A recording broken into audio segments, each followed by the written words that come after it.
49er fans, I'm Thomas Mott. Welcome to Chat Sports. What a crazy week at the start of free agency. A lot to go ahead and break down as we're going to answer some of your mailbag questions today. We get a lot of great ones via our subscribers on the community side of our YouTube channel. The community page is where you went and go ahead and submitted a question. I pulled the best 5 or 6, and we're going to answer them here in the order that we received them. So we'll start with Big 49 Energy, who says, how do you grade the 49ers' first week of free agency moves?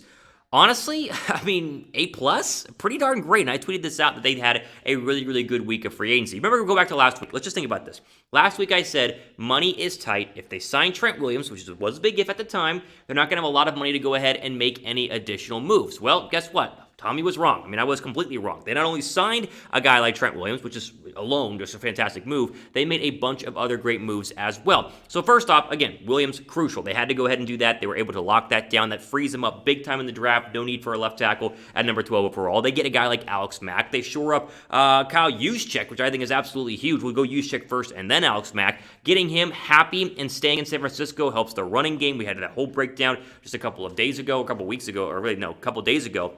Mentioning that running is kind of the important part right now for the 49ers, and it always has been the strength of the Kyle Shanahan system, and a lead blocker like Juszczyk in the I formation is absolutely crucial. And then after Trent Williams and Kyle Juszczyk, they roll out there and get a guy like Alex Mack, and they just re-signed him to a new contract today, and that shores up the center position, hopefully assuring the 49er fans that this will be a top 5, top 10 offensive line for whoever the quarterback is going into 2021. Not only that, but they crushed free agency in other terms. They went ahead and signed not one, but 2 cornerbacks. They got Jason Verrett back, which was absolutely crucial, and we said he was the number 1 cornerback I would have them re-sign. Emmanuel Moseley is a little bit interesting, and again, at the time of filming this, they haven't signed K'Wan Williams, and so that's kind of a hope there. Not sure if you really need a cornerback, but they were able to shore up the cornerback spot. They got a backup pass rusher. They restructured D Ford. I mean, they had a very, very good first week of free agency. Not a lot of money left. I don't anticipate any sort of crazy moves. Again, at the time of filming this, they're talking to Joe Flacco. Are they going to bring Joe Flacco in? I don't know. But overall, I have a very hard time believing there's a 49er fan out there that is disappointed in what happened this week. Maybe it's not an A plus in your mind. You wanted a receiver, you wanted a different cornerback or whatever.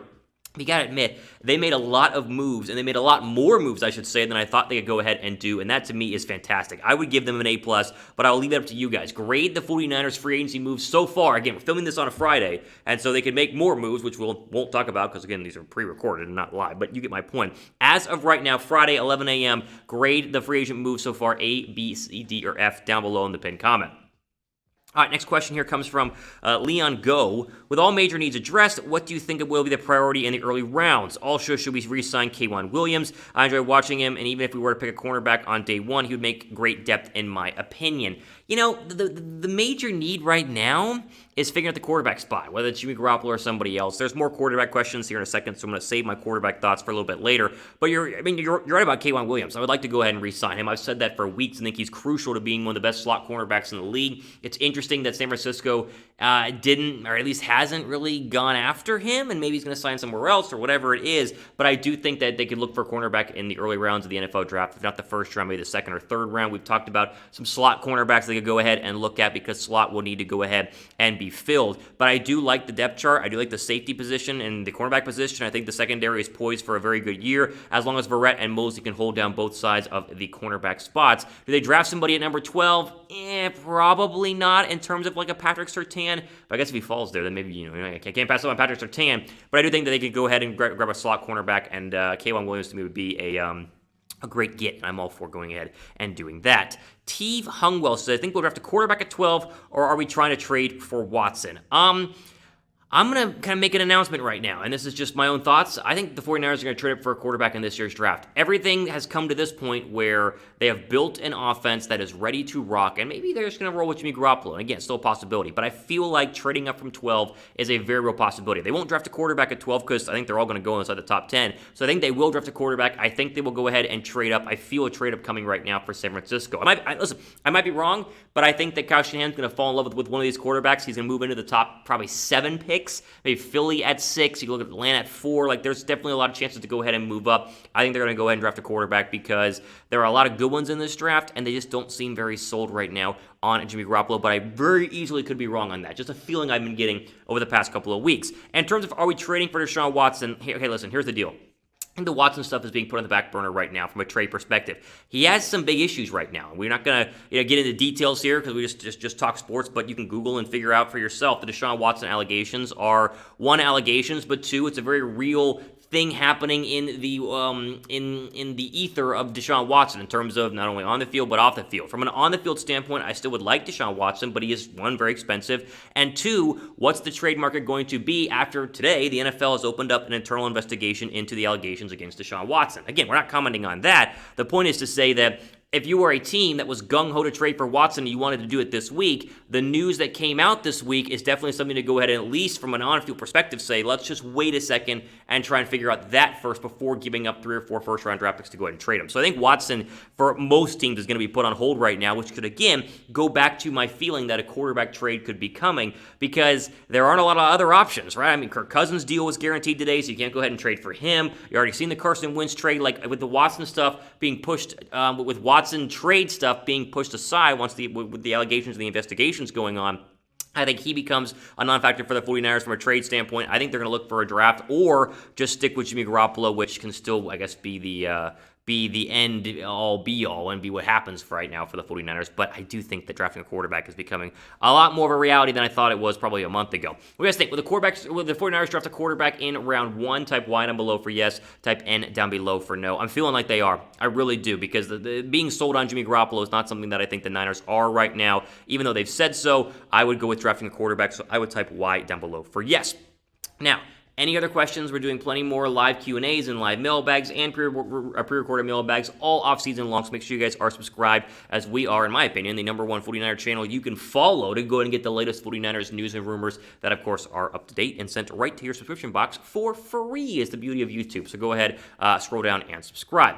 Edward Herf says, hello, Mott. What's up, man? If the two top cornerbacks are off the board and Micah Parsons is still there, do you draft the best available and have the best linebacking core in football again with him, Warner and Greenlaw? No, I don't. Honestly, I think the 49ers have no need for Parsons. Now, listen, Micah Parsons is a great football player, and there's an argument he's the best defensive player in this draft. I mean, he is severely over or underrated. He's going to fall in the draft a little bit just because linebacker is not a big need for a lot of the teams inside of the top 10. And he also didn't play last year, and that's going to go ahead and hurt him like it will maybe like a Gregory Rousseau, the defensive end out of Miami. So he's great. He will fall a little bit, but just not a need for San Francisco. If you're sitting at 12 and the top 2 cornerbacks are off the board and the wide receivers are all gone and you don't go for a quarterback, I still wouldn't settle for Parsons. I'd trade back and go and pick up a pass rusher like a Azeez Ojulari from Georgia later on, like the 18 or 19s. Let somebody else come up for Micah Parsons, because the 49ers, yes, they can use 3 linebackers and have in the past, but really, even when Quan Alexander was there, they did a ton of 2 linebacker nickel sets where it's just Warner and Greenlaw because they want to have a slot cornerback out there like a K'Wan Williams. So the 49ers in the NFL, I mean, the modern NFL is a nickel NFL. You very rarely play more than 3 or more than 2 linebackers at a time at a base 4-3 just because, again, people like to spread you out and have tight ends you need to cover and obviously slot wide receivers. So I just don't think the need for Parsons is there, although he is a great football player and somebody's going to get a really great player, as you kind of saw with Devin White when he was drafted earlier from Tampa. I mean, a very similar situation overall in the NFL. All right, before we go ahead and get to the next question here, quick shout out to our sponsor and our jersey giveaway, which is still going on right now, and your chance to go ahead and not only bet on March Madness, but get a brand new 49er Nike Red Scarlet Limited Edition jersey. So here's what all you gotta do. Very simple. March Madness going on, and it's getting started today. You want to get your bets in right now. Do it with our friends at BetUS. Chatsports.com/49bet is the link. Be a new depositor, and so go and put down $100 or more. Use the promo code Niners125, and then go ahead and place a bet on March Madness and confirm it by emailing us 49ers@chatsports.com, and then we will send you a brand new size of your choice, either George Kittle or Nick Bosa Nike Legend Scarlet Red jersey. So all you got to do again is, if you're, I mean, listen, you're going to bet on March Madness anyway, like I already did. I bet on Baylor, but that's just me because I went there. But if you're going to bet on March Madness, you might as well do it with us and get a free jersey out of it. So go to chatsports.com/49bet. Use that promo code Niners125. New BetUS customers only. You use the link, you sign up, you deposit at least $100, and then confirm your bet on whatever March Madness game you want by emailing us at chatsports.com, and then we'll go ahead and get you guys the jersey once we confirm the proof of signing up. It's very simple. If you have any other betting questions, again, 49ers@chatsports.com is the magic email to go ahead and get those questions and confirm your new account with BetUS to go ahead and get your jersey. Let's see here. Bobby says, do you think the 49ers will need another wide receiver because Bourne left? No. Okay, let me rephrase this. Yes, I would like another wide receiver, but not obviously early on. I said this before. Wide receiver for the 49ers is a later round draft pick, and there are plenty of options. As far as Kendrick Bourne goes, did you see the money that he got? I mean, the Patriots overpaid for Kendrick Bourne. Way too expensive for a number 3 wide receiver. So I'm glad we didn't bring him back because he was just too expensive.